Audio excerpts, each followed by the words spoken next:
Alrighty, folks, we have to talk California real estate. The other day, the one and only and great Ken McElroy once again stepped into the single family housing market and said that we are going to have a real estate crash.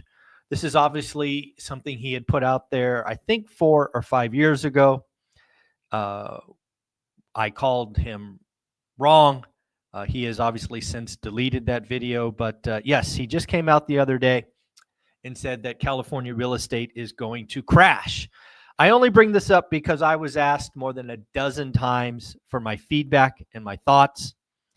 So I listened to the broadcast.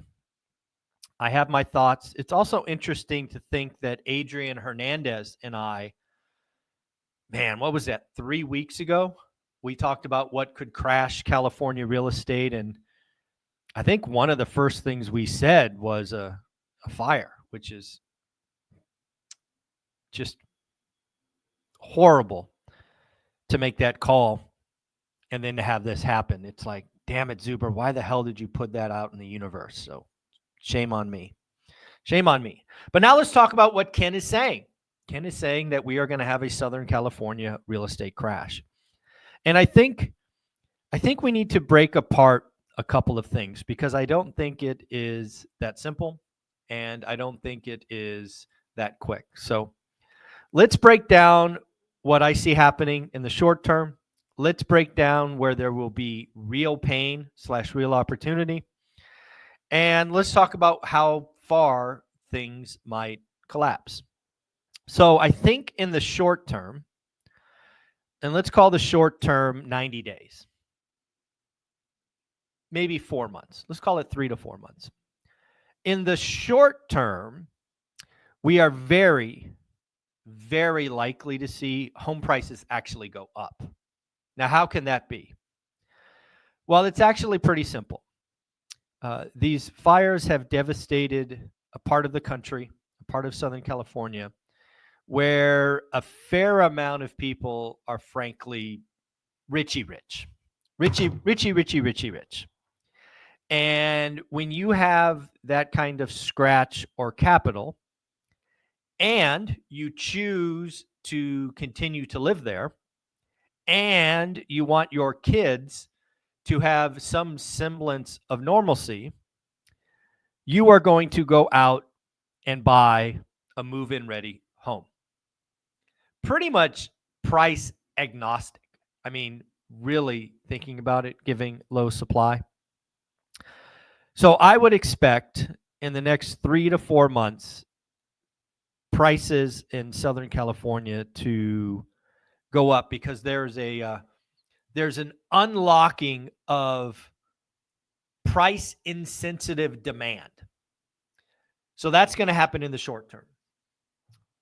Now, if you go out longer and you say a year, I think we're going to start to see a couple of things.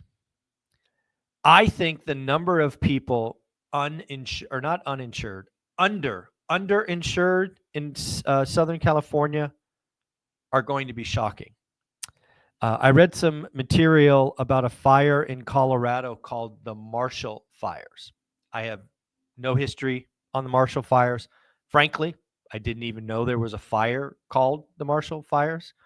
However, I went in and read some data that after the fire, kind of after the dust settled, about 83% of the folks insured in Colorado's Marshall Fire were actually underinsured. And while 83% is shockingly high, it would not shock me to see that Southern California real estate in this area is even worse, right? We have seen 50% increase in labor, materials, and we are likely going to see more of that as we have, I think the last number I saw, 12,000 structures destroyed in counting, unfortunately. So I think we're going to see a lot of people underinsured. So what does that mean? Well, we're going to talk with Steadily later today and really talk about this. But again, as somebody who has unfortunately had fires, if you're underinsured and your payout is to the maximum, you really got a problem. You've really got a problem, especially if you have a mortgage. Because I don't know if you guys know this. This is something Ken didn't know, right? Because Ken has multifamily. Ken talked about losing 150 units in Hurricane Ike in Houston. So that's where his experience is. If you have a single family home and you have a fire and you have a mortgage, guess what happens? When you get the check, it's made out to you and the mortgage company. So you can't simply cash that check.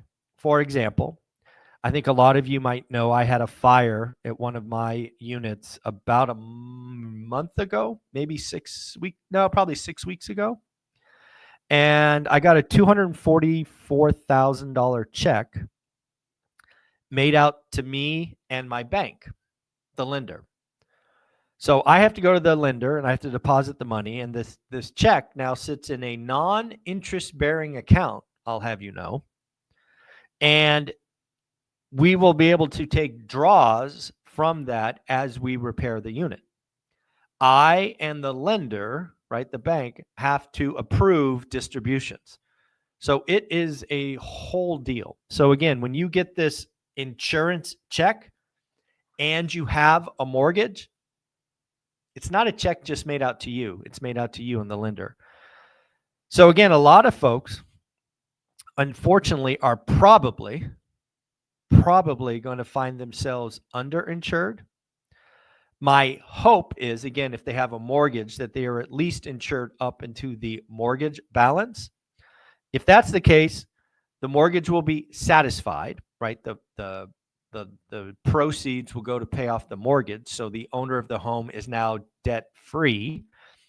And, oh, by the way, they own the lot and probably are responsible for clearing the debris. So what we are likely going to see is a lot of distressed sales, but it won't be quick. I will ask you again to think about Florida. Florida, I don't remember what hurricane it was, but the western part of Florida hit Punta Gorda, Florida, if memory serves. And I think it was 2 years ago. It might have been 3 years ago. And if you look at Punta Gorda real estate today, you are only now starting to see listings of hurricane damaged properties. So these properties that are going to be coming won't be coming quickly, but they are out there. Now, if you have a home and you have zero insurance because you're self-insuring and you own it free and clear, there's no debt, those lots could be sold very quickly.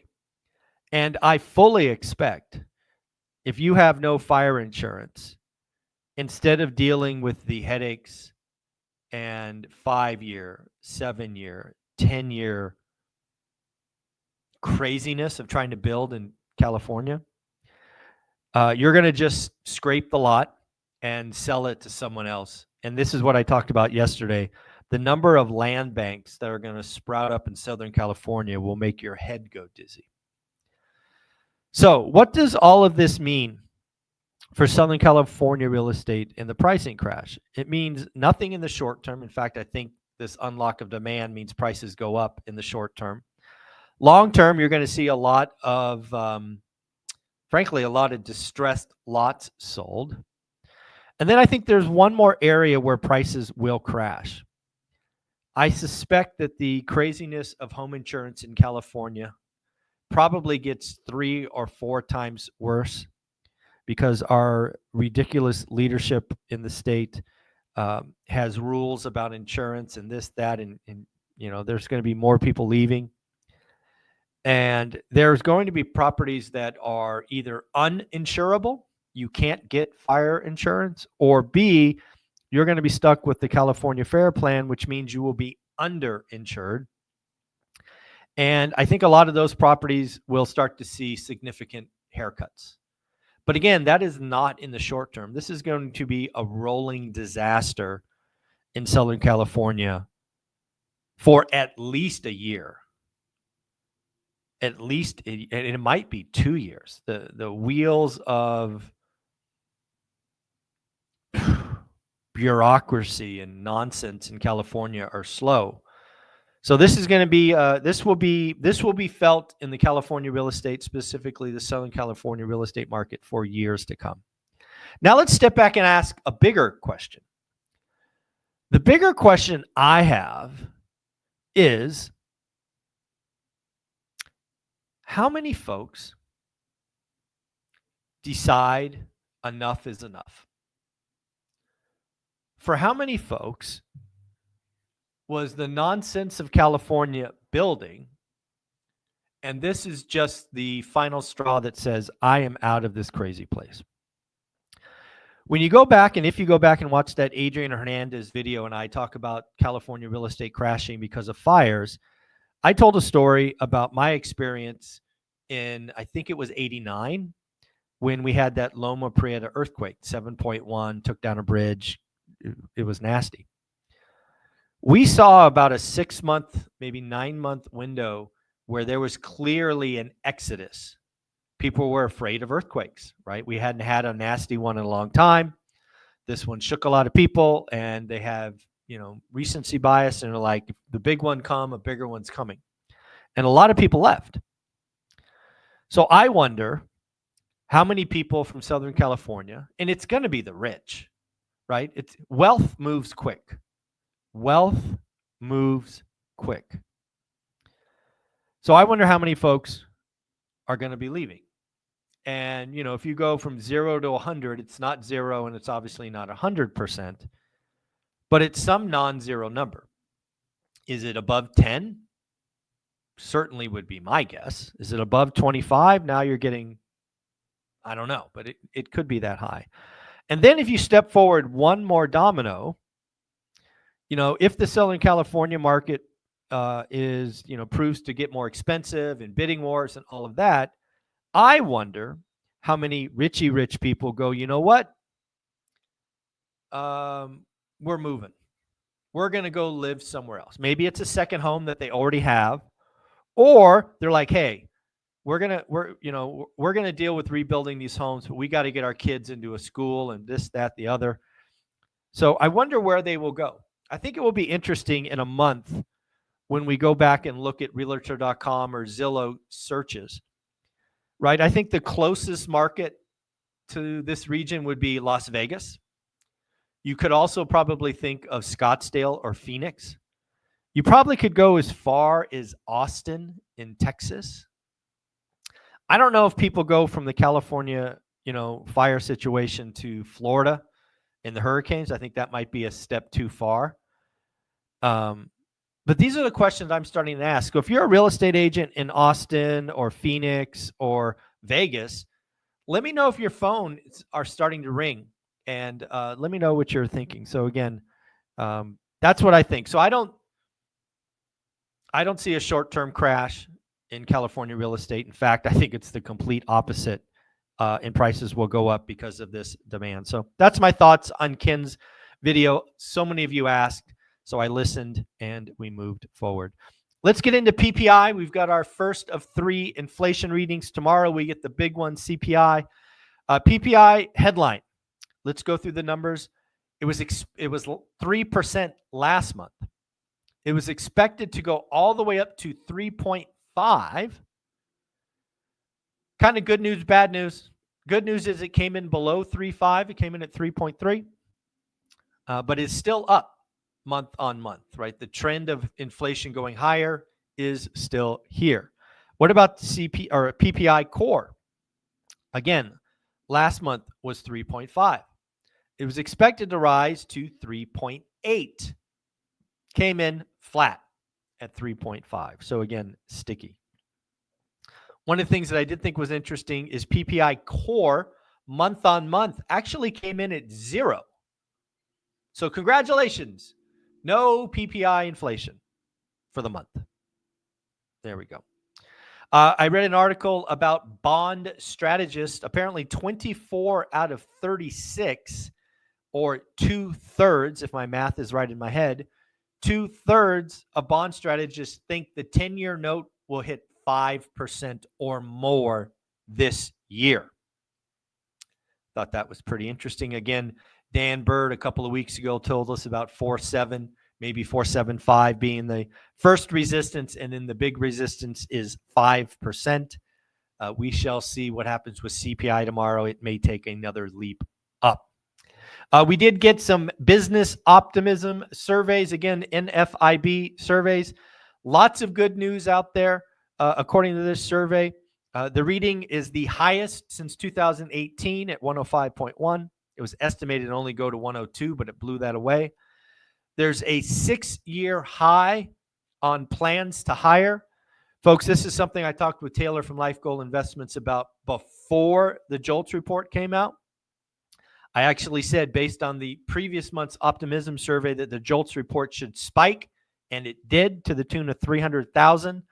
This, again, survey should indicate that more job openings are coming.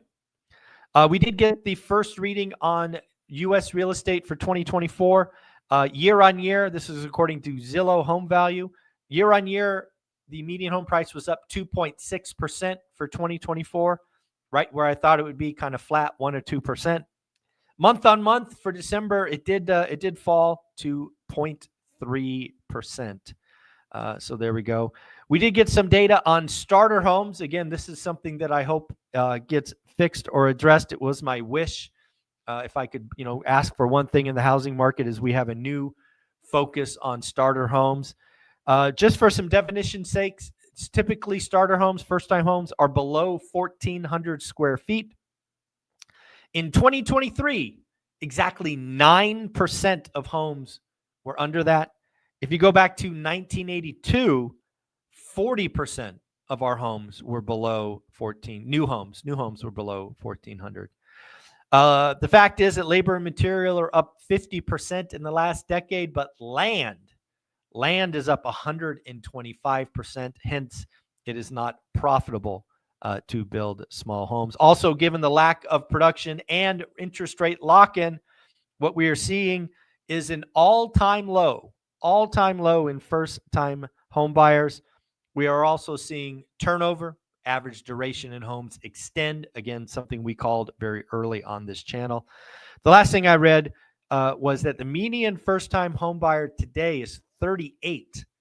In 1981, they were 29. Want to catch you up on our Vegas event, which is selling out quicker and quicker. We are now down to only 62 tickets. We do have 9 VIP and 51 general admission. These are selling out faster and faster and faster. I would not be surprised if we are sold out in 7 days. Please go get your tickets. Go to Eventbrite. If you can't make it to Vegas, buy one of the virtual tickets. We are up to 16 virtual tickets sold. I'm hoping to get to at least 50, frankly. I did go to the Blind Center yesterday and drop another $30,000. I had to buy all the food, coffee, water, sodas. $30,000 I wrote a check for yesterday to pay for the event. So money is going out for sure. And running events it's not for profit, that's for sure. So again, you will be fed, made the choices. I think we're doing taco bar, day 1 lunch. I forget what dinner was. And then day 2 is hamburgers and hot dogs, I think. Again, feeding everybody, general admission VIP, doing cupcakes and desserts and whatnot for dinner to celebrate the event. So I do have one question. Anybody that's already bought a ticket, would you like to bring your kid? I'm thinking about giving away 10 tickets to kind of like teenagers. If you have a teenager that would be obviously well behaved, that you think would be good to have at the event, reach out to me on IG or my website. Get a hold of me. Let me know that you'd love to bring them, and I will give teenagers, I don't know, I'm thinking like 13 to 18, a free ticket. If you have a younger child, maybe 8, 9, 10, and you think they're going to be well behaved, because it will be your responsibility, let me know. Let's see. I'd love to give 10 tickets away to kids. I have a particular hope for helping the next generation. So reach out to me. let's try to make that happen. We'll close out with this. Mike Simonson has given the weekly update on real estate activity. Inventory was down slightly week on week. Again, early in the year, a lot of noisy data. Let's see what happens next week. Mike does expect inventory to go up. 24% more homes than last year. That is a good sign. It is down 19% from 2018, so we still have room to make up. 45,000 new listings. That is up 12% year on year, where we have 41,000 new contracts. That's actually down 3%. So what's going on? Well, it's pretty simple. 7% interest rates bad, 6% interest rates good. We should see inventory grow. We should say days on market grow. We should see more motivated sellers. Now, what does this mean for you? Well, nothing has changed. Know your market, write disrespectful offers, follow up. The longer that rates stay above 7%, the better it is for all of us. Trust me, there are motivated sellers out there. You have to write lots of offers. You have to follow up. You have to do the work. But this is the time for you to go. Why don't we do one more thing? I just saw it. KB Homes. KB Homes. Home builders, folks. Home builders should be crushed in this environment if you listen to the doomers. Well, as I've said repeatedly, if you are an entry-level home builder, which most people would think KB Homes is, and you manage your business correctly, you can do quite well. Again, I've told you that I believe in 2025, there are only two winners. There are investors like us who do the work, and there are home builders who will produce entry-level housing, eat margin, and sell a lot of homes. Why would you buy an existing home when you can get a lower rate and lower payment on a new property? You won't. People are not stupid. In fact, I bought a new home because the payment is lower. It's just how it works. So KB Homes beat top line, beat bottom line. Revenue was up 19.5%. And what was shocking to me, the average selling price of a KB home, I got to tell you, this shocked me, is $501,000. KB home. Average home price is $501,000. Crazy. Folks, hope you have an amazing day. Thank you for all the requests to watch Ken's video. I thought it was very good. He and his wife do a lovely job. Ken's experience, clearly multifamily legend, billionaire probably. Doesn't really know single family homes, all that, and nor should he. I mean, that's not what he does. But I thought so many people asked that I would give you my thoughts and feedback. So hopefully you appreciate that. Go buy your tickets to the event. Go join school.